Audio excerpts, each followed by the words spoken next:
Selamat pagi, selamat datang sahabat budaya. Di ruang kelas kali ini saya ingin berdiskusi tentang domain-domain yang dikembangkan oleh para ahli di dalam implementasi pembelajaran. Sudah lama sekali saya tidak berjumpa dengan Anda karena ada beberapa hal dan persoalan, terutama penyelesaian pekerjaan-pekerjaan di tahun 2022 yang harus diselesaikan. Dan baru pada kesempatan kali ini saya kembali berkunjung ke ruang-ruang kelas Anda.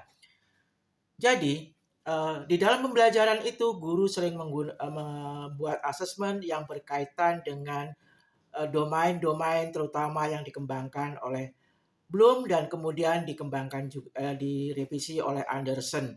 Bloom itu mengembangkan dari C1 sampai kemudian C6 dan oleh Anderson dari ke-6 ini kemudian diringkas menjadi beberapa pengetahuan, yaitu pengetahuan konseptual, pengetahuan faktual, pengetahuan prosedural, dan kemudian pengetahuan metakognitif atau kreativitas. Orang sering mengatakan bahwa C1 sama C2 itu tidak penting diajarkan kepada peserta didik. Penting. Kenapa? Karena ini adalah menyangkut dengan pengetahuan konsep. Jadi bagaimana anak-anak atau peserta didik dapat mengembangkan pengetahuan faktual, yang prosedural dan juga dapat mengembangkan kreativitas jika pengetahuan secara konseptual dia tidak memahami. Jadi penting juga diajarkan C1 sama dengan C2. Tetapi kemudian tidak diajarkan secara terus-menerus, tetapi harus berkembang kemudian menjadi C3 dan kemudian menjadi C4. Setelah anak-anak itu memahami tentang hal yang konseptual, kemudian dia memahami hal yang faktual. Nah, kemudian asimilasi dan juga kemudian sintesis itu berkaitan dengan bagaimana kemudian anak-anak bisa mensintesakan, bisa bisa kemudian menggabungkan antara satu pengetahuan dengan pengetahuan lainnya yang ini kemudian sering disebut dengan oleh Anderson dengan pengetahuan yang prosedural. Jadi anak-anak bisa memahami bagaimana sebuah sebuah sebuah proses di dalam sebuah pengetahuan itu kemudian mereka memahami prosedur-prosedur yang harus dilakukan. Nah, ketika sudah memahami konseptual, sudah memahami faktual, sudah memahami tentang prosedural, maka kemudian anak-anak diharapkan mampu mengembangkan kreativitas dari ide, gagasan, imajinasi yang telah diperoleh. Nah, persoalannya mendasar kemudian adalah apakah kemudian domain-domain yang dikembangkan oleh Anderson, oleh Bloom, baik mungkin oleh Kurzweil, juga mungkin oleh Kendall, apakah hanya dituliskan di dalam asesmen pembelajaran? Sebenarnya tidak. Ini harus juga diajarkan di dalam proses pembelajaran. Bagaimana kita akan mengukur tentang kemampuan misalnya pengetahuan faktual, tetapi kita tidak pernah mengajarkan kepada peserta didik bagaimana anak-anak itu memperoleh pengetahuan faktual. Demikian juga bagaimana kita ingin mengukur misalnya kemampuan metakognitif, mengukur kemampuan kreativitas, jika kemudian tentang hal-hal yang berkaitan dengan kreativitas ini tidak pernah kita diajarkan kepada anak-anak atau peserta didik. Jadi yang paling penting adalah bagaimana kemudian guru mengajarkan tentang kemampuan-kemampuan tadi, pengetahuan faktual, pengetahuan konseptual, pengetahuan prosedural, dan juga metakognitif di dalam proses pembelajaran. Nah, setelah di dalam proses pembelajaran inilah kemudian guru mengembangkan asesmen yang sesuai dengan yang sudah diajarkan. Ini adalah hal yang paling krusial dan paling penting di dalam proses pembelajaran.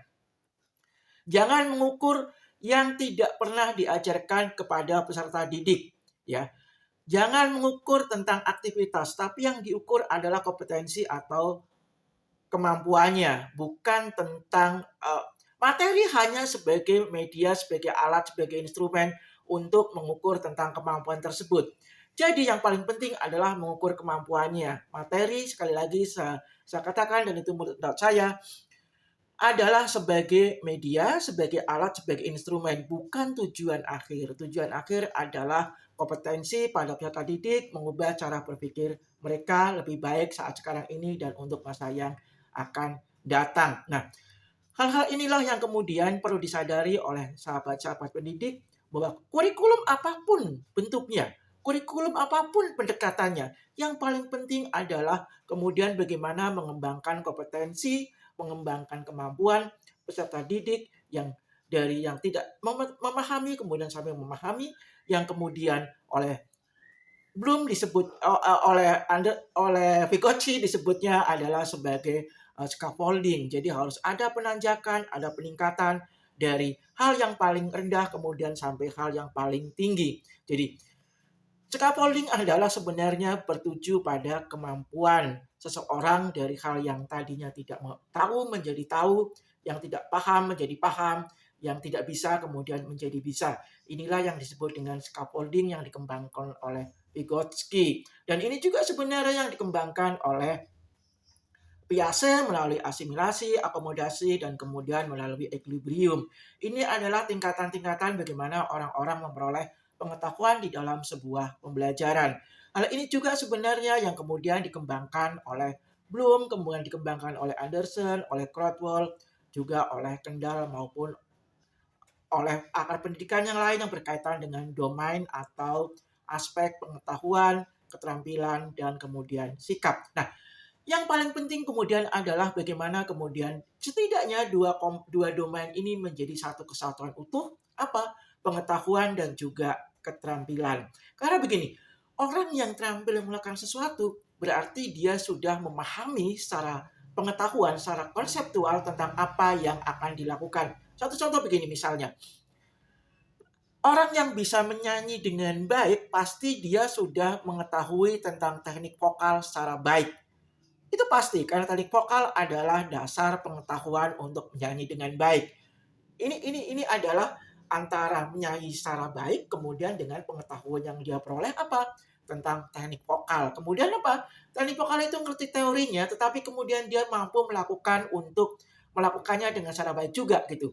Kalau ngerti teorinya, kemudian dia tidak melakukan secara baik, berarti seseorang ini memang tidak memiliki keberbakatan di dalam menyanyi atau juga bermain musik ya. Jadi semua orang harus memahami teknik memainkan musik. Kemudian dia bisa memainkannya dengan baik ya.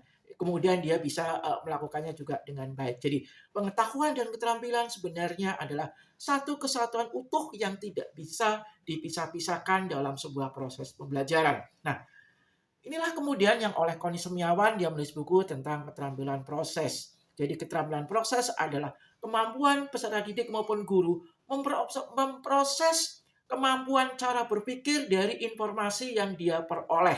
Jadi apa itu kemampuan berpikir? Ya tadi, belum itu sebenarnya adalah bagaimana anak-anak itu mampu berpikir secara pengetahuan, secara pemahaman, secara sintesis, analisis, sampai yang evaluatif.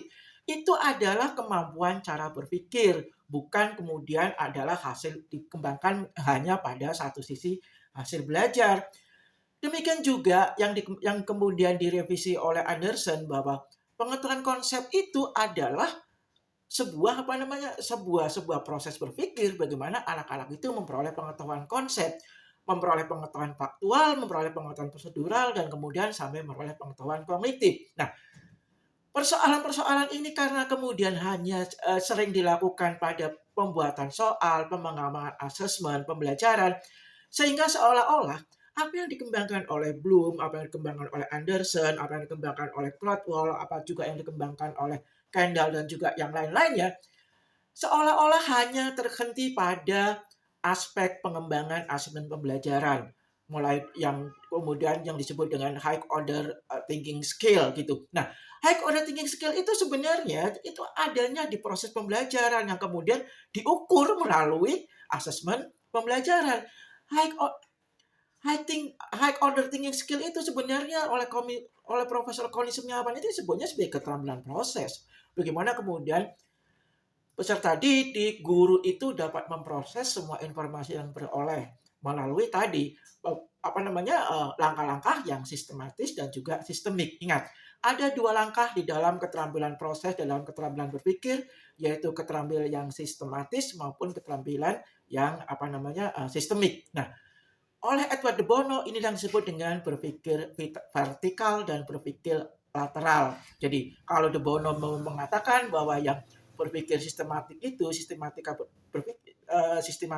berpikir sistemik itu yang oleh oleh De Bono disebutnya adalah berpikir lateral, tetapi yang berpikir secara sistematis itu oleh De Bono yang disebut dengan berpikir vertikal. Nah, inilah yang kemudian disebut dengan sebuah keterampilan proses di dalam pembelajaran. Jadi, apapun kurikulumnya, kemudian kapanpun abadnya, kapanpun tahunnya, yang paling penting dalam pembelajaran adalah mengubah guru dan juga mengubah peserta didik, mengubah siapapun yang terlibat dalam sebuah proses pembelajaran. Apakah itu pembelajaran formal, informal, maupun non formal, adalah mengubah cara berpikir, mengubah sebuah mindset.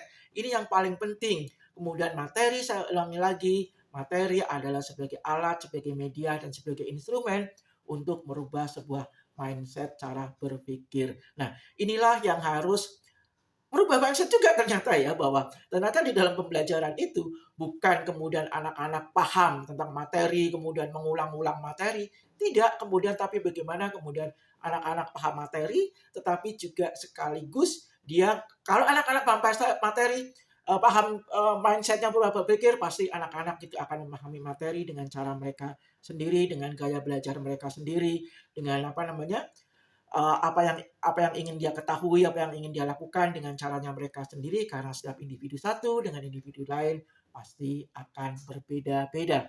Nah, inilah hal-hal yang penting yang ingin saya sampaikan pada bagaimana kemudian domain-domain dalam pembelajaran itu terimplementasi dalam proses pembelajaran, apapun itu kurikulumnya. Nah, kalau sekarang masih kurikulum merdeka, tetap itu bisa dilakukan dan itu tetap relevan sepanjang masa dan sepanjang zaman. Terima kasih, sampai ketemu pada kesempatan lain untuk topik-topik yang lain.